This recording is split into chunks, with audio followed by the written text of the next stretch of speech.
666 లో ఇక అప్డేట్స్ చూస్తే బీఆర్ఎస్ అధినేత కేసీఆర్ ను లక్ష్యంగా చేసుకుని జాగృతి నేత కల్వకుంట్ల కవిత సంచలన వ్యాఖ్యలు చేశారు. ఉద్యమకారులను పట్టించుకోకపోవడం వల్లే ఆ పెద్ద మనిషి అధికారం కోల్పోయారని విమర్శించారు. కేసీఆర్ హయాంలో అసెంబ్లీ ఎదుట ఓ ఉద్యమకారుడు ఆత్మహత్య చేసుకున్నాడని గుర్తు చేశారు. అహంకారం పెరగడం వల్లే గత పాలకులు ప్రజల చేతిలో ఓడిపోయారని వ్యాఖ్యానించారు. తెలంగాణ ఏర్పడిన తర్వాత ప్రజలు 63 సీట్లతో అధికారాన్ని అప్పగిస్తే అన్ని పార్టీలను విలీనం చేసుకున్నారని ఆరోపించారు. కేసీఆర్ పాలనలో ప్రజాస్వామ్య విలువలు కాలరాయబడ్డాయని, ధర్నా చౌక్ ను ఎత్తివేసి ప్రశ్నించిన వారిని అరెస్టులు చేశారని విమర్శించారు. దీనికి సంబంధించిన మరింత సమాచారాన్ని మా సీనియర్ కరెస్పాండెంట్ రామకృష్ణ అందిస్తారు. రామకృష్ణ, చెప్పండి, అంశానికి సంబంధించిన అప్డేట్ ఏంటి? అయితే కల్వకుంట్ల కవిత జాగృతి అధ్యక్షురాలు మరొకసారి ఏదైతే బీఆర్ఎస్ పార్టీ అధికారంలో ఉన్నప్పుడు కొన్ని విషయాలు లేవనెత్తారని చెప్పుకోవచ్చు. మెయిన్గా చూసుకు అప్పుడు పరిపాలన విధానం కావచ్చు, లేదంటే బీఆర్ఎస్ పార్టీ అప్పుడు వ్యవహరించినటువంటి తీరు మొత్తం కూడా మరొకసారి కేసీఆర్ని ఎక్కువబెట్టి కొన్ని పాయింట్లు కూడా రేజ్ చేయడం జరిగింది. మెయిన్గా చూసుకున్నట్లయితే అప్పుడు బీఆర్ఎస్ పార్టీ దాదాపుగా 63 సీట్ల వరకు అసెంబ్లీ స్థానాలు గెలుచుకోవడం జరిగింది. ఏదైతే అధికారం ఫామ్ చేయడానికి నంబర్ మ్యాజిక్ ఫిగర్ ఏదైతే ఉందో ఆ ఫిగర్కి సరిపోయినటువంటి 63 సీట్లు ఉన్నాయి. అయినా కానీ అప్పుడు బీఆర్ఎస్ పార్టీ కాంగ్రెస్ పార్టీని కావచ్చు, మిగతా కొన్ని పార్టీలను కూడా జాయిన్ చేసుకుంది. దానివల్ల కూడా కొంత ఏదైతే రాజకీయంగా కొంత దెబ్బతింది.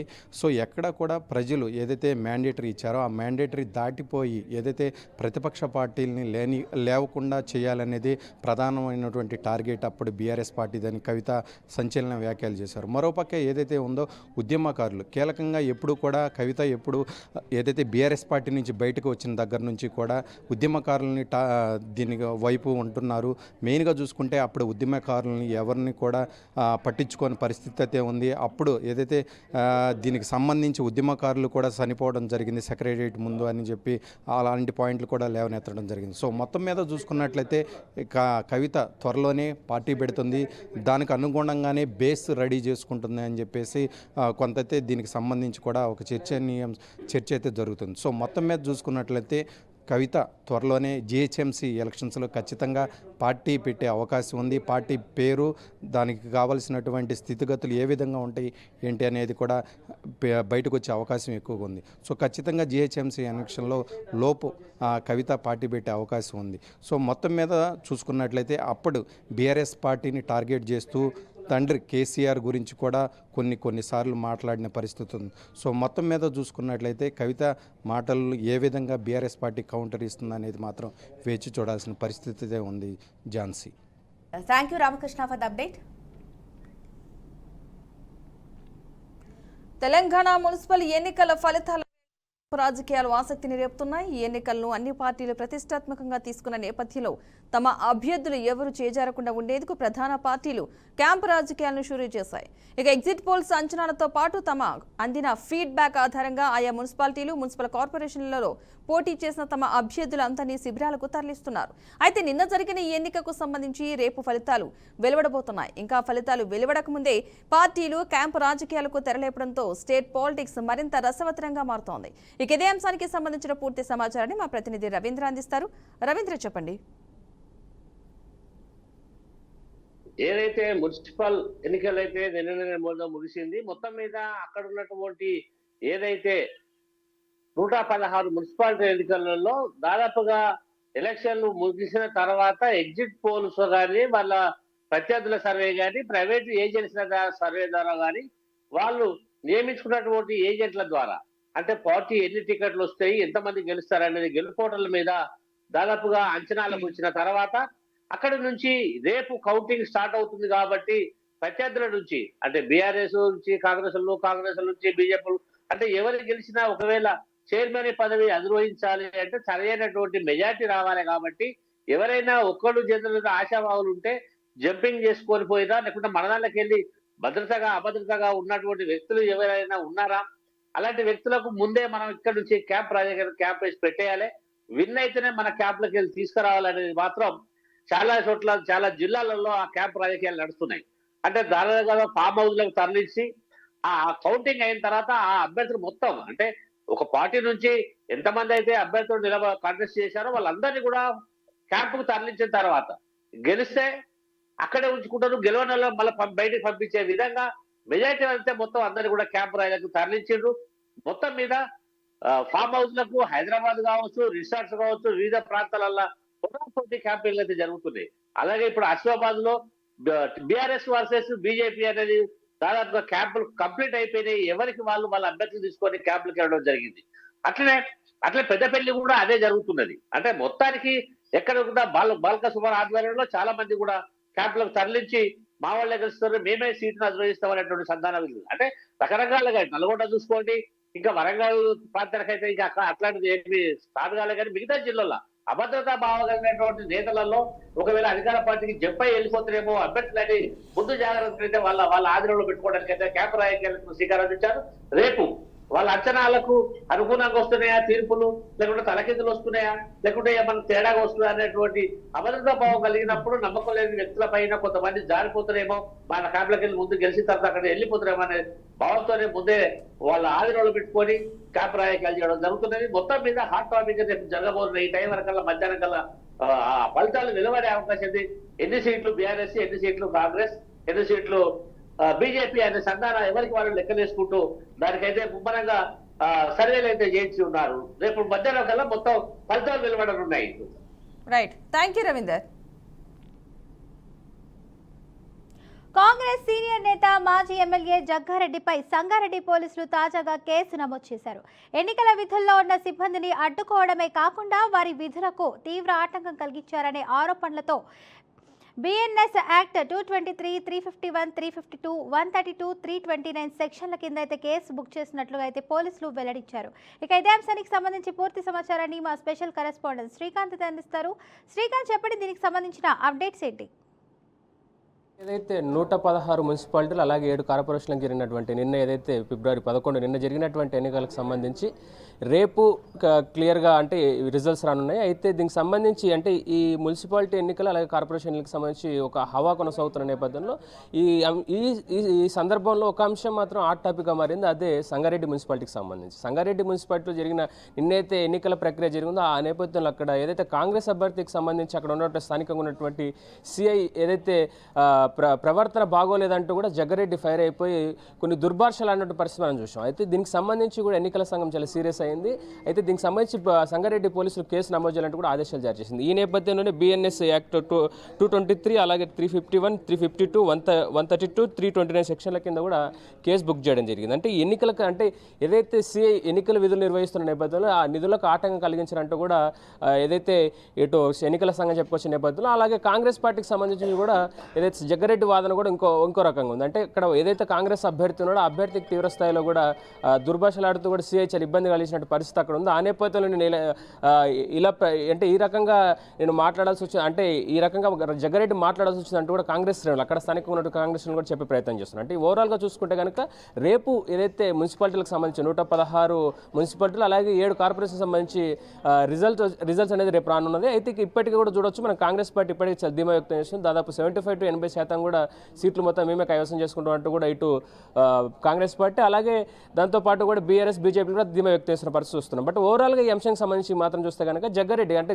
కాంగ్రెస్ పార్టీలో చాలా కీలకంగా ఉన్నటువంటి కీలక నేత, ఆయన పైన ఈ రకంగా అంటే ఈ సెక్షన్ల కింద కేసు ఆయన చేసినటువంటి వ్యాఖ్యల నేపథ్యంలో ఆ దుర్భాషల నేపథ్యంలో ఆయన పైన కేసులు నమోదు చేయడంతో ఒక్కసారిగా కొంత చర్చనీయాంశంగా మారిన నేపథ్యంలో అంటే ఎలాంటి పరిస్థితి నెలకొని ఉంది అంటే ఇప్పుడు చర్యలు అంటే ఆయన పైన ఎలాంటి చర్యలు తీసుకోబోతున్నారు అంటే ఈ చర్యలు అంటే ఈ సెక్షన్ల కింద కేసులు నమోదు చేసినప్పటికీ అంటే అది చెల్లుబాటు అవుతుంది. అంటే అధికార పార్టీలో ఉన్న నేపథ్యంలో అంటే ఇప్పుడు ఏదైతే జగ్గారెడ్డి ఉన్నారు అధికార పార్టీలో ఉన్నటువంటి ఒక కీలక నేత ఉన్నారు కాబట్టి ఆయనకి ఎలా ఈ అంటే ఈ నిజానికి ఎన్నికల సంఘం చాలా స్పష్టంగా చెప్తా ఉంది.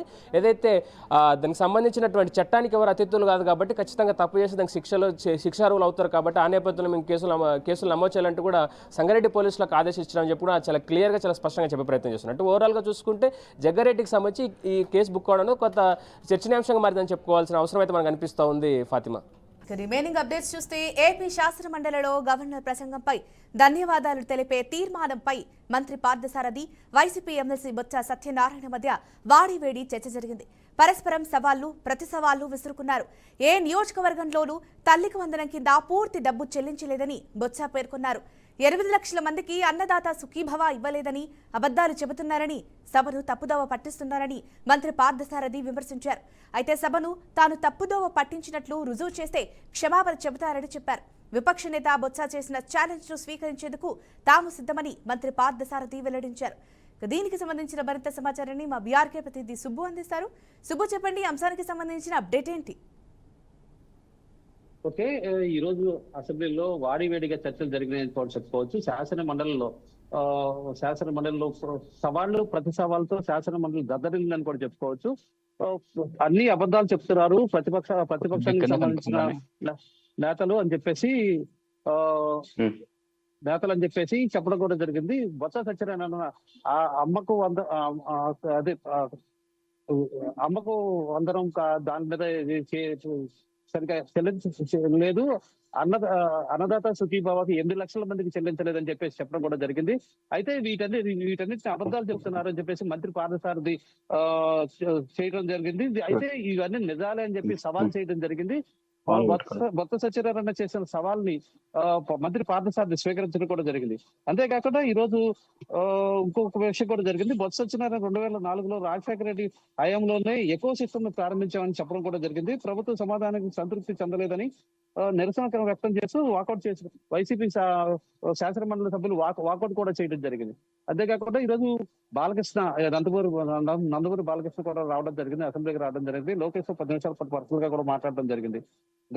అయితే నారా లోకేష్ వివరణ ఇస్తూ ఈ శాసన మండలిలో గతంలో టాటా కంపెనీకి పశ్చిమ బెంగాల్లో ప్లాంట్ ఏర్పాటు చేసినందుకు వచ్చిన సమస్యలను గుజరాత్ ప్రభుత్వం ఇచ్చిన రాయితీలు, అక్కడ టాటా సంస్థలు ఏర్పాటు చేయడం, వీటన్నిటి గురించి వివరణ ఇవ్వడం జరిగింది. రాష్ట్రంలో ఆదాయం పెరగడానికి, రాష్ట్రంలో వివిధ కంపెనీలు రావడానికి కొన్ని ఇవైతే ఇవ్వాల్సి ఉంటుంది, రాయితీలు ఇవ్వాల్సి ఉంటుంది అని చెప్పేసి కూడా వ్యాఖ్యానించడం జరిగింది.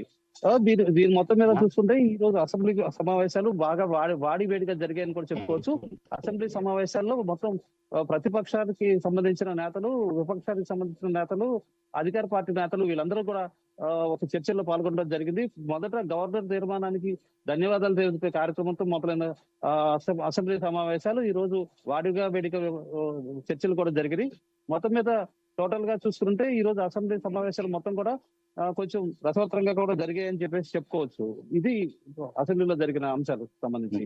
అంతేకాకుండా ఇక్కడ మన కొలికిపూడి శ్రీనివాస్ ఎవరైతే తిరువురు ఎమ్మెల్యే ఉన్నారో, కొలికిపూడి శ్రీనివాస్ కు సంబంధించి పల్లా శ్రీనివాస్ ఎవరైతే తెలుగుదేశం పార్టీ రాష్ట్ర అధ్యక్షులు ఉన్నారో పల్లా శ్రీనివాస్ క్లాస్ సిటీ కూడా జరిగింది. కొలికిపూడి శ్రీనివాస్ గతంలో తన టికెట్ సంబంధించి శాసనసభ టికెట్ సంబంధించి డబ్బులు డిమాండ్ చేశారనే అంశాన్ని ఏదైతే వాట్సాప్ చాట్స్ లో పెట్టుకున్నారో దీనిపైన ఇక్కడ చర్చ జరిగింది. మొత్తంగా దీనికి ఒక ఇది జరిగింది, కన్ఫ్యూజన్ జరిగింది. దానిపైన పల్లా శ్రీనివాస్ క్లాస్ సిటీ జరిగింది. మీరు పార్టీ అడ్డం పెట్టుకునే గెలిచారు, పార్టీ గెలిచిన తర్వాత పార్టీ క్రమశిక్షణ చెడగొట్టడం సరైన విధానం కాదని క్లాస్ చేయడం జరిగింది. దానికి ఆయన నాకు అవగాహన లోపం వల్ల ఇదంతా జరుగుతుందని ఆయన సర్ది చెప్పడం జరిగింది. ఇంకోసారి జరిగితే ఊరుకునే పరిస్థితి లేదని చెప్పేసి పల్లా శ్రీనివాస్ కూడా స్పష్టం చేయడం జరిగింది. దీనిపైన కొలికిపూడి శ్రీనివాస్ కూడా మామూలుగా తను సారీ చెప్పడం జరిగింది. ఇంకోసారి ఇట్లా జరగకుండా చూసుకుంటారని కూడా చెప్పడం జరిగింది. ఇది ఇక్కడ ఉన్న పరిస్థితి. Right, thank you Subbu for the update. మాజీ మంత్రి అంబటి రాంబాబుకు కోర్టులో మరోసారి షాక్ తగిలింది. పీటీ వారెంట్పై గుంటూరు కోర్టులో హాజరైన ఆయనను ఈ నెల 26వ తేదీ వరకు రిమాండ్కు న్యాయమూర్తి ఉత్తర్వులు జారీ చేశారు. వాదనల అనంతరం రిమాండ్ కొనసాగించాలని కోర్టు ఆదేశించడంతో పోలీసులు అంబటి రాంబాబును రాజమండ్రి సెంట్రల్ జైలుకు తరలిస్తున్నారు. వరుస కేసులు, పీటీ వారెంట్లతో అంబటి రాంబాబుకు న్యాయపరమైన ఇబ్బందులు పెరిగాయి. ఒకవైపు బెయిల్ లభిస్తున్నప్పటికీ పాత కేసులు వెలుగులోకి రావడంతో రిమాండ్ తప్పని పరిస్థితి ఏర్పడింది. ఇక ఇదే అంశానికి సంబంధించిన పూర్తి సమాచారాన్ని మా ప్రతినిధి సువర్ణరాజు అందిస్తారు. సువర్ణబాబు, చెప్పండి. వైసీపీ పార్టీకి అయితే కావచ్చు, మాజీ అంబటి రాంబాబు అయితే కావచ్చు, కార్యకర్తలకి ఒక పక్క అంబటి రాంబాబుకి ఒక పక్క షాకుల మీద షాకులు తగ్గుతున్నాయి. ఒక పక్క బెయిల్ రావడంతో మరో పక్కన చూసుకున్నట్లయితే పీటీ వారెంట్లు స్టేషన్ నుంచి అయితే వస్తున్నాయి. ఏదైతే ఈ రోజు ఉదయం రాజమండ్రి సెంట్రల్ జైలు నుంచి గుంటూరు కోర్టుకు వైసీపీ మాజీ మంత్రి అంబటి రాంబాబు అయితే గుంటూరు కోర్టుకు అయితే తీసుకురావడం జరిగింది. గత నెల 30వ తారీఖున ముఖ్యమంత్రి చంద్రబాబు నాయుడుపై అనుచిత వ్యాఖ్యలు చేసిన టీడీపీ నాయకుల ఫిర్యాదు మేరకు అంబటి రాంబాబుని అరెస్ట్ చేయడమే తెలిసింది. ఈ కేసులో ఇప్పటికీ అంబటి రాంబాబు బెయిల్ రావడంతో కొంత ఊరట లభించింది. అయితే అదే సమయంలో మరో కేసు ఏదైతే PPP 3 వ్యతిరేక అని ఉద్యమాలపై సందర్భంగా పట్టాపురం పోలీస్ స్టేషన్ CI వెంకటేశ్వర్పై విధులు నిర్వహిస్తున్న విధులు ఆటంకపరిచే విధంగా చేశారని చెప్పేసి పట్టాపురం పోలీస్ స్టేషన్ లో ఒక కేసు అయితే నమోదైంది. ఆ కేసులో కూడా PT వారెంట్ పై ఈ నెల 9వ తారీఖున అంబటి రాంబాబుపై గుంటూరుకు తీసుకురావడం అయితే జరిగింది. ఆ కేసులో మనం చూసినట్టయితే నిన్న ఒక ఊరట లభించింది అనుకోవచ్చు. నిన్న ఆయనకి PPP 3 పై పట్టాపురం పోలీస్ స్టేషన్ లో ఫిర్యాదు చేసిన కేసు నమోదుపై దానికి కూడా ఒక ఏళ్ళు మంజూరు అనేది తెలిసింది. ఈ సందర్భంగా అంబటి రాంబాబు నివాసం దగ్గర అయితే ఒక పండగ వాతావరణం నెలకొంది. ఏదైతే బాణసంచా అయితే కావచ్చు, స్వీట్స్ తో పంచుకొని ఒక పండగ వాతావరణం కోలాహలం ఉందనుకోవచ్చు. అయితే ఇదంతా జరుగుతుండగానే మరో ఒకటి జరిగింది అనమాట. కానీ ఆ ఆనందం ఎక్కువసేపు నిలవలేదు. ఏదైతే సత్తెనపల్లిలో అంబటి రాంబాబు అయితే మంత్రిగా ఉన్న సమయంలో 2023 సంక్రాంతి సంబరాలు పేరుతో పెన్షన్ లబ్ధిదారు దగ్గర నుంచి సుమారుగా ఒక 200 రూపాయలు వసూలు చేసి అయితే జరిగినట్లయితే దానికి సంబంధించి ఒక గుంటూరు జిల్లా జనసేన జిల్లా అధ్యక్షుడు ఏదైతే గాలి వెంకటేశ్వర వాళ్ళు కేసు మేరకు సత్తెనపల్లిలో పల్నాడు జిల్లా కేసు నమోదు జరిగింది. ఈ కేసులో నేడు PT వారెంట్ జారీ కావడంతో అంబటి రాంబాబుకు మరోసారి గుంటూరు రాజమండ్రి జైలు నుంచి అయితే గుంటూరు కోర్టుకు తీసుకురావడం జరిగింది. ఈ పరిణామాల మధ్య అంబటి రాంబాబుకు కోర్టుకు మరోసారి షాక్ ఇచ్చిందని. అయితే ఈ మొత్తం మేరకు ఈ రోజు ఉదయం 11 గంటల నుంచి ఒక మధ్యాహ్నం విరామం తర్వాత 3 నుంచి తమ న్యాయమూర్తి దగ్గర న్యాయవాదులు తమ వాదోపవాదనలను వినిన అనంతరం 26వ తేదీ వరకు రిమాండ్ విధించినట్లయితే ఉత్తర్వులు జారీ చేసింది. PT వారెంట్ పై వాదనలు ఉన్న న్యాయమూర్తి రిమాండ్ కొనసాగించాలని ఆదేశాలు అయితే జారీ చేసింది.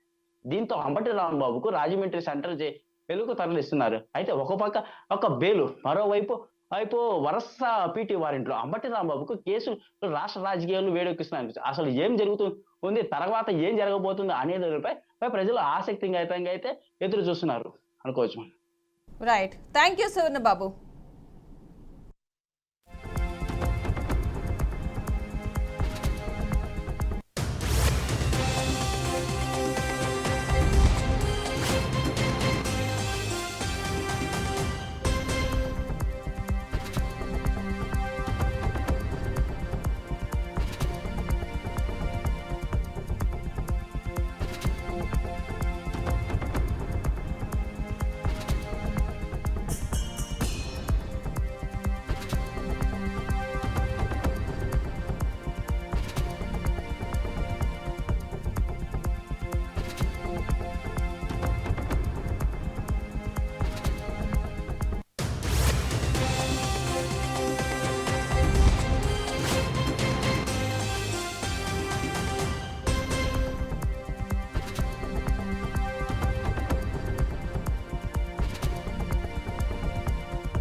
ఇవి ఇప్పటి వరకు నా 686 updates. Keep watching BRK news. తెలుగుడి సత్తా.